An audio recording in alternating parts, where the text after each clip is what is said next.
नमस्कार।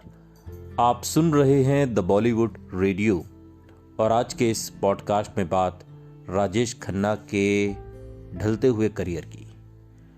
महाचोर है महाबोर, ये एक मशहूर फिल्म ट्रेड पत्रिका में राजेश खन्ना की नई फिल्म महाचोर की समीक्षा का शीर्षक था, जो अपने आप में सब कुछ बयां कर रहा था। साल 1976 की शुरुआत में ये रिलीज हुई थी फिल्म और फिल्म बुरी तरह से फ्लॉप रही। यही हाल राजेश खन्ना की अगली फिल्म बंडलबाज का भी रहा। राजेश खन्ना के साथ काम कर चुके एक फिल्म निर्देशक बताते हैं कि इस दौर में राजेश खन्ना को उनके कुछ करीबी निर्माता निर्देशकों ने ये राय दी थी कि वो कुछ मल्टी स्टारर एक्शन फिल्में साइन कर लें। शोले, यादों की बारात और रोटी कपड़ा और मकान की जबरदस्त कामयाबी के बाद ऐसी फिल्मों का एक ट्रेंड सा आ गया था। एक ही टिकट पर अब दर्शकों को कई सितारे देखने को मिल रहे थे। इन फिल्मों में एक्शन का भरपूर मसाला भी होता था और रोमांस का तड़का भी। ऐसी फिल्मों की तरफ दर्शकों का मुड़ना ज्यादा स्वाभाविक ही था। इसका एक नतीजा यह हुआ कि ज्यादातर सितारे एक साथ कई फिल्में साइन करने लगे और उनकी डेट्स मिलनी मुश्किल होती जा रही थी। एक साथ सारे सितारे की जो शेड्यूल को मैच कर पाना निर्माताओं के लिए भी बहुत मुश्किल बात हो रही थी। एक फिल्म में कई सितारों की वजह से मल्टी स्टारर फिल्मों का बजट काफी बढ़ गया था। 70 के दशक के आखिर के सालों में 12 मशहूर निर्माताओं ने एक ग्रुप बनाकर फिल्म स्टार्स के लिए एक नियम बना दिया कि वो एक समय 6 से ज्यादा फिल्मों में काम नहीं कर सकते।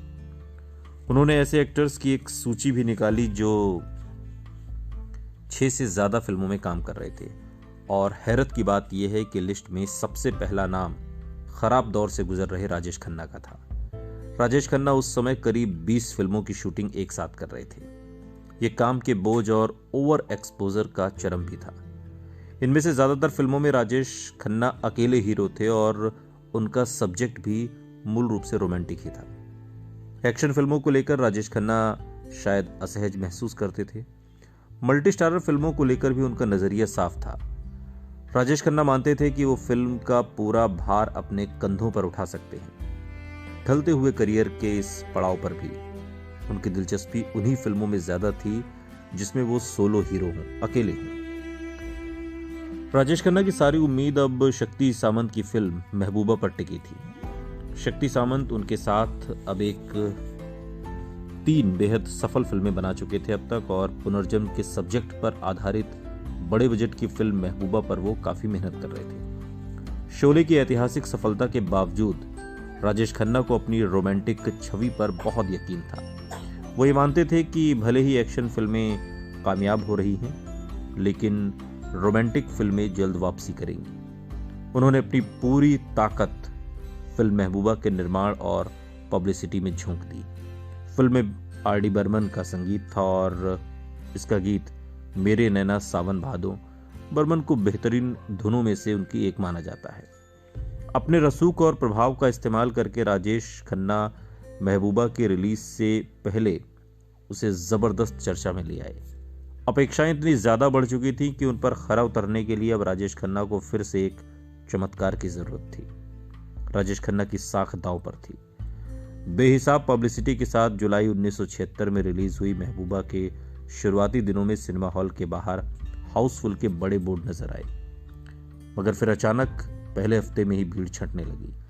दूसरा हफ्ता बीतते बीतते ये साफ हो चुका था कि महबूबा ने सुपरस्टार के साथ बेवफाई कर दी है। राजेश खन्ना नाम का युग बीत गया था। ये पतन नहीं, और यही नहीं रुका।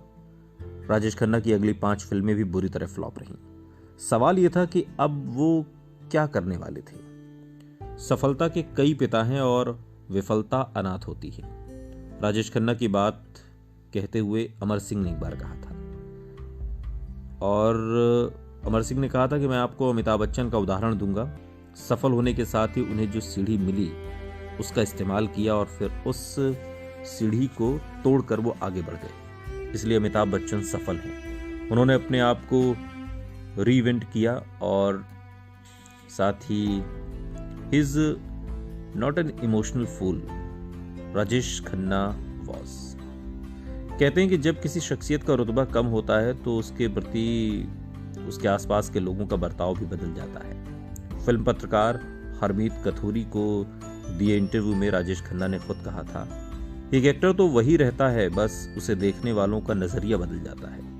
अगर आपकी फिल्में कामयाब हो रही हैं तो आप जो भी कह रहे हैं वो परम ज्ञान है। अगर आपकी फिल्में पिट रही हैं तो आपकी हर बात बकवास है। अगर फिल्में सफल हैं तो आप बढ़िया एक्टर हैं। अगर फ्लॉप हैं तो आपकी एक्टिंग स्टाइल पुरानी हो चुकी है। राजेश खन्ना को छोड़कर उनके फैंस अब आगे बढ़ चुके थे। मीडिया में उनकी आलोचना के शोर में कुछ और सुनाई नहीं दे रहा था। ये उनके करियर के ढलान के दिन थे। सुनते रहिए द बॉलीवुड रेडियो, सुनता है सारा इंडिया।